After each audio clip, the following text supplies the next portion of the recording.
Woo!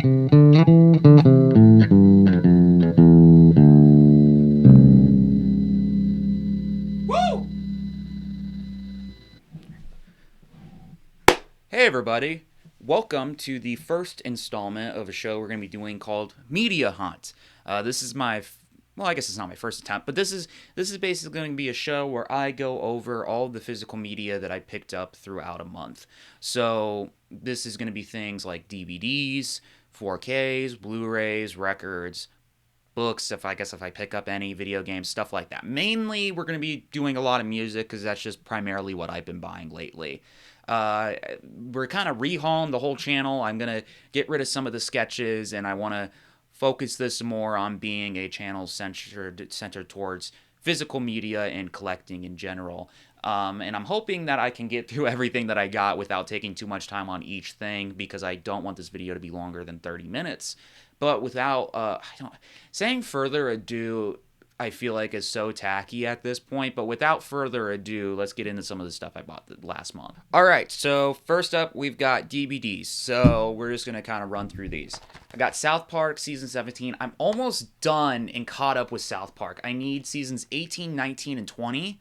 And then I already have the box set for 21 to 25. So I'm really close to having everything. The Pusher trilogy, I've actually never seen any of these movies. I've just heard great things about them, and I was able to find this at a really decent price. So I want to explore them. Plus, they sound really fucking badass. And then finally, and I got a couple things in April from the Kino Lorber sale. This is the first one. Nosferatu. Now, I know the new Nosferatu just came out, and I really would like to get that as well. And the reason I got this on DVD, I know there's a Blu-ray version of it, is one, I knew the Blu-ray version wasn't going to come with the slipcover. And two, bitch, we know they're going to release a 4K soon enough. So I figured let's just get it for $10 and I watch it and I decide I like it. I'll get the 4K that they will release in about 2 months. All right, next we've got 4Ks. So yet again, going back the few other things that I picked up during the Kino Lorber sale in April. Staying Alive. Now, you may be wondering why I got Staying Alive, because this is a notoriously really bad movie. Honestly, I love Saturday Night Fever with a burning passion, and Staying Alive is its shitty cousin, but I kind of like that it's his shitty cousin. I like bad John Travolta movies.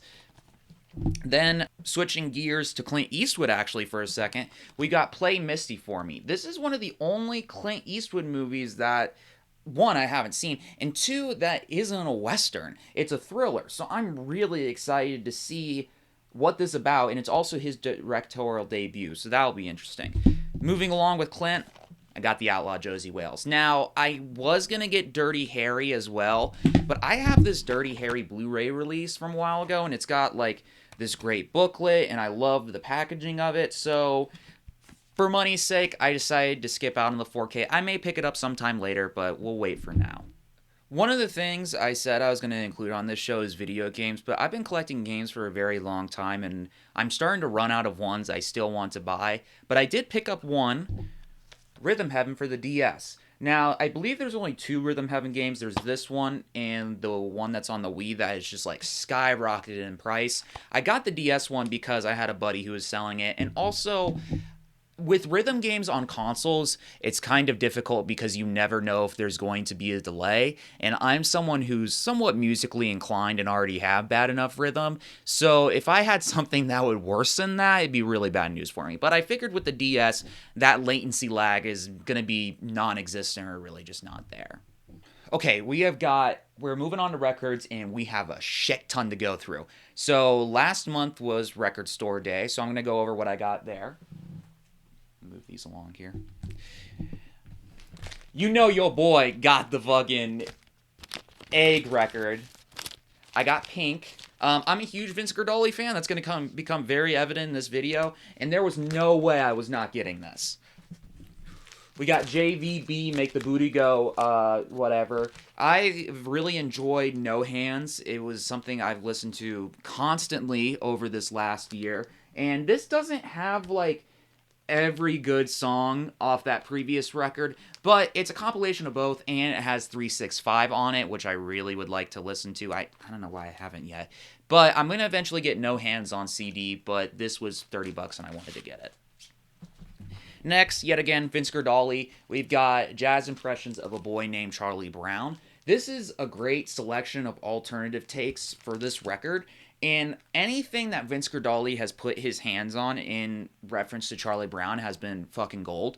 And so, like, even though I already have these songs in different formats, like on the CD version of this record, I wanted to hear these alternative takes. While I was at the record store that day, I picked up some stuff that wasn't actually record store day stuff. I got Tom Petty in the Heartbreakers Southern Accents. Now, this has the song Don't Come Around Here Anymore, which is worth the price of admission alone. I'm a huge Tom Petty fan. Well, I guess I'm not a huge Tom Petty fan as much as I am a huge Tom Petty Greatest Hits fan. I've listened to that CD constantly, so I would like to start collecting his albums and kind of dive into what made that Greatest Hits compilation. And then also, we picked up some Waylon Jennings. Waylon Jennings is another one of my favorite artists that I want to get basically everything he's ever put to media. This is an awesome record with his wife, Jessie Coulter. Their voices are so good together, and that's prevalent on anything they collaborated on. Okay, next, we've got even more Waylon Jennings stuff. I've got this... It's not a bootleg, but it's a compilation album. You got the only daddy that'll walk the line. And I know it's a compilation album because it has the song Stop the World and Let Me Off, which was off his first record, Folk Country. So obviously this isn't an original or anything. But like I said, anything that has Waylon Jennings' name on it, I want it. When I eventually get the older records, if I have all of these songs, I'll probably get rid of this album. But yet again, I want everything he's ever done. Classic. Are You Ready for the Country? A lot of country artists get a lot of flack because they only have singles. Like, for me, a lot of people give Willie Nelson way too much fucking credit. He does not have good albums. He has great singles, but he's only really got 3 in the discography that are really just bangers all the way through. Waylon is a lot different in that he didn't make bad albums, and this is another example of just a great record, not only for the title track, but everything else throughout it. And then finally, ending off the Waylon Jennings stuff is Waylon Live. This was supposed to actually be a double LP, and the other half wasn't released till years later on a CD, but this came with a bundle that I got with Are You Ready for the Country, and I mean, has so many good songs. Pick Up the Tempo, Good Hearted Woman, has a version of House of the Rising Sun that I think he just did on a whim when they recorded this. Me and Bobby G this time, which is fucking great. So very happy to own this. All right, more country, more country, more country. I know you guys are demanding it. So, first off, Hello, I'm Johnny Cash. I actually don't recognize a lot of the songs off this, aside from Jesus Was a Carpenter. I have a lot of Johnny Cash stuff, but truth be told, I'm not as well versed as I am with other country artists in that, and I want to change that, hence why I got the LP.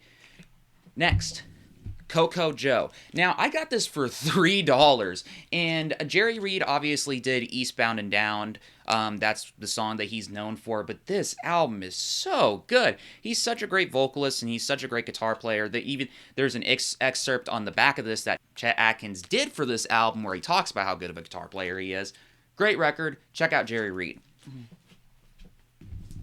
Next, we've got Merle Haggard. I can't find any fucking Merle Haggard albums. It's either, if I do find them, they're fucking obliterated or they are way too expensive. This was at a fair price. This was like $11. Even though, like, there's not a lot that I know off this record, I want more Merle Haggard, and I want to hear more of what he has to offer because I've been so impressed with albums like Mama Tried, or why can't I think of the name? I take a lot of pride in what I am, especially that latter there. Next is something really, really exciting because it's one of my favorite country records of all time, and I've had such a hard time trying to find it, and it's a bit of a more expensive one, and that is David Allan Coe, Long Hair Redneck. Yet again, an artist that doesn't have a lot of great albums, but when he did have a great album, it's one of the greatest. There is no singles off this that a lot of people would recognize. Obviously, people know him for You Never Even Call Me By My Name and a few others. But, I mean, from the start, it's so good. You have the title track, Long Haired Redneck, that just explodes with this, or it just explodes with this attitude of like, fuck you, I'm gonna play, and I don't give a shit what you think about me.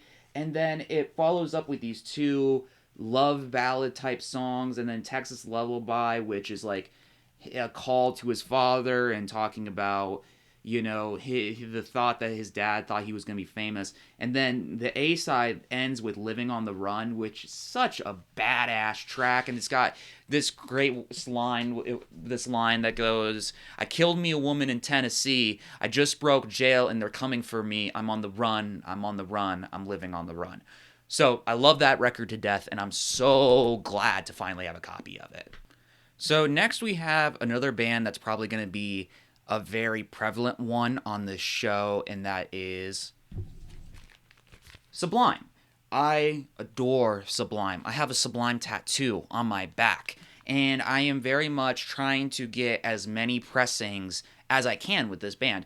Because of Bradley's untimely passing, there is so much stuff that was left over, and the way they recorded those out are all the LPs. There's just so much stuff that one didn't make popular cuts or was left in the cutting room, and so collecting all of those variants of it is really, really fun. And one thing I really enjoy is collecting variants of the actual albums themselves. So this is a copy of 40 Ounce to Freedom. It was a Hot Topic exclusive.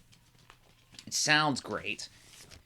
It is a splatter. Now, a lot of times, and this is a little tip, clear albums don't sound that great. At the pressing plant, they have to get the vinyl itself like to such a high temperature to achieve that color that the pressing quality kind of fades. Not the case with this. This sounds awesome, looks awesome, and it actually has thanks on it. A lot of newer issues of 40 Ounce won't have the thanks track, but this one somehow fits it on side D. So, very, very cool.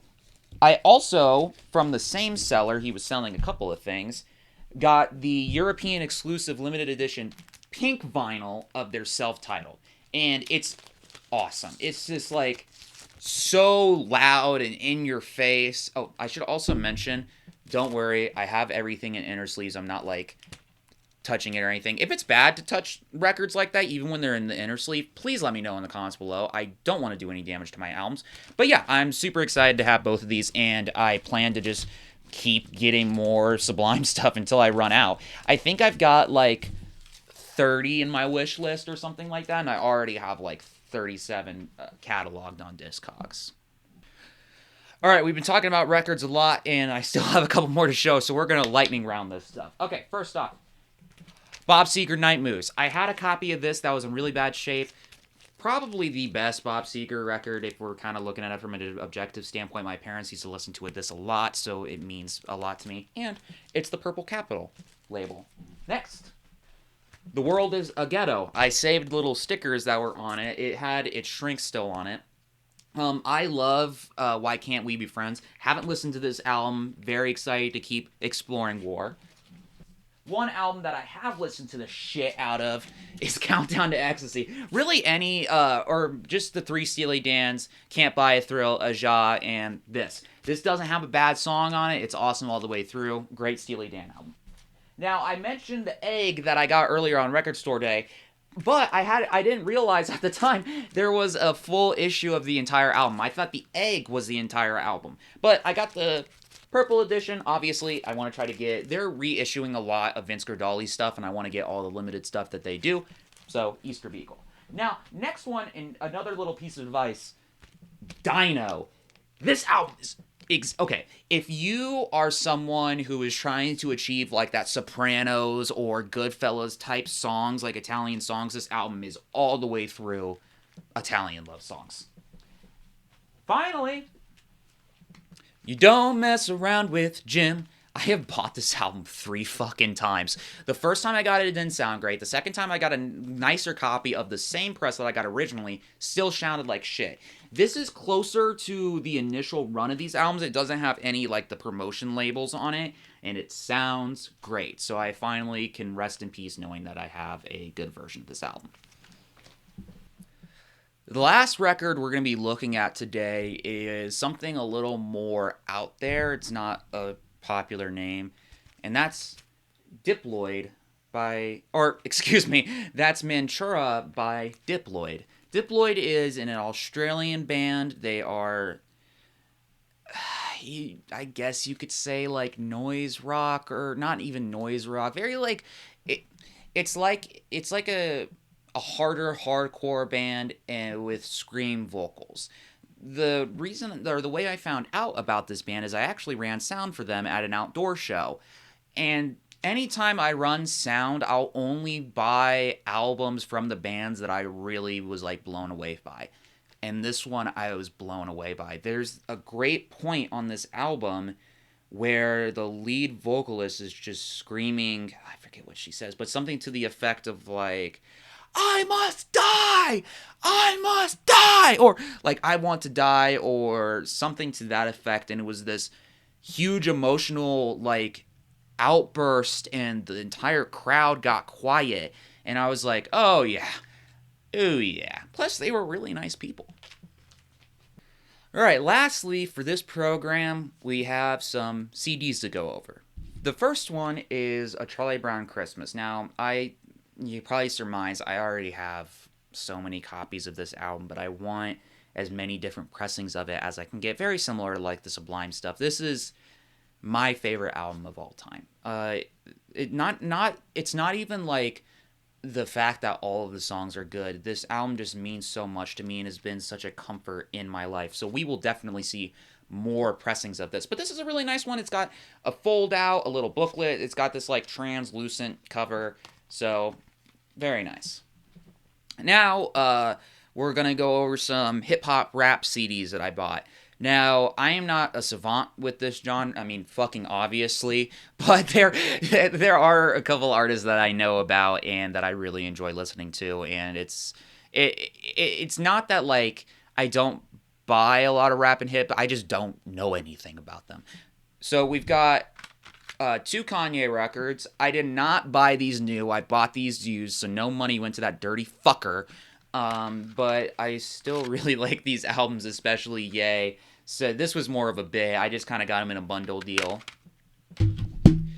We've got Dr. Dre, The Chronic. Me and my friends, like, the only thing we could agree on was, like, Dr. Dre and the Beastie Boys. So we listened to this album a lot, especially D's Nuts. And it ain't nothing but a G thing.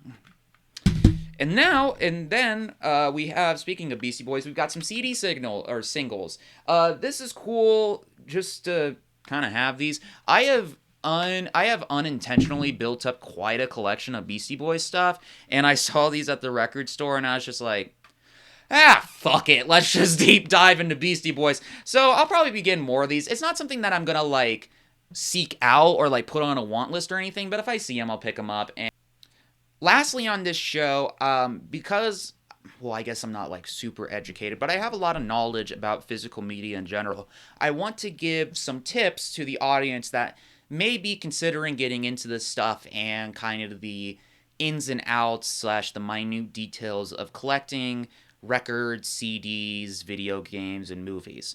And today I want to take a moment and tell you to not collect records. And the reason I say that is because to get out, vinyl records are very, very difficult to get the sound quality that is achievable with them out of them. You need, at the bare minimum, and don't let any motherfucker tell you otherwise, you need about $500 to $700 worth of equipment. Now, there are going to be people in the comment section that, no, you can get an Audio-Technica turntable like $100, and you can get fucking Edifier powered speakers for $100. You got your setup. You're not gonna hear what the whole entire album has to offer. There is so much like minute detail that goes into this. Let me explain it like this. If you don't know what a snare drum is, don't fucking worry about collecting records. Instead, collect CDs. This is way easier to get into, and they're dirt cheap right now. Plus, vinyl is a very fragile medium. I could throw the disc in this across the room, scratch it to shit, and it probably would still play. In fact, I have a Suicidal Tendencies album that is like completely obliterated. On my Discogs, I have it listed under like fair condition. Plays through with no skips. Not to mention, CD players are so much cheaper than turntables. You can get a used Sony made in Japan CD player on eBay for 20 to 50 bucks. And the sound quality is going to be awesome. And you can just invest in some like more higher end powered speakers, like maybe that $300 to $400 range. You're looking at a $450 investment, way cheaper medium to collect, and the sound quality is going to blow you away compared to listening to digital. Another thing about vinyl records is that unless it was recorded with an analog system or remastered for vinyl, the digital is actually going to be able to capture more of the sound. Because if you think about it, if it was recorded in a digital media and then you're converting it to analog, you've now added an extra step that possible distortion could occur. And so a lot of albums that are probably your favorites probably were recorded using digital methods and are going to sound better on a CD. So that's my little tip for today. I wanted to kind of get that off my chest anyway. Don't buy records, really look into CDs first and decide when you look at albums, hey, do I want to invest $1,000 or so to hear the difference in vinyl records and hunt them down and pay the prices that these things cost? Or am I okay with knowing that I'm not exactly an audiophile and collecting a cheaper format? So that is going to do it for April's series of pickups. I hope you enjoyed this, and I hope that I can continue doing this. Some months may be more busy than others or have less stuff. Fortunately, May is going to be a really cool one because I went to Columbus, Ohio, and I picked up a bunch of stuff. So stay tuned for that. And if you have any suggestions on how I can make these videos better, please put them in the comment section below on my youtube.com page. Rate this video 5 stars, share it with 10 of your buddies so they can see everything that AJ Hartford picked up in the month of April. Thank you so much. Bye.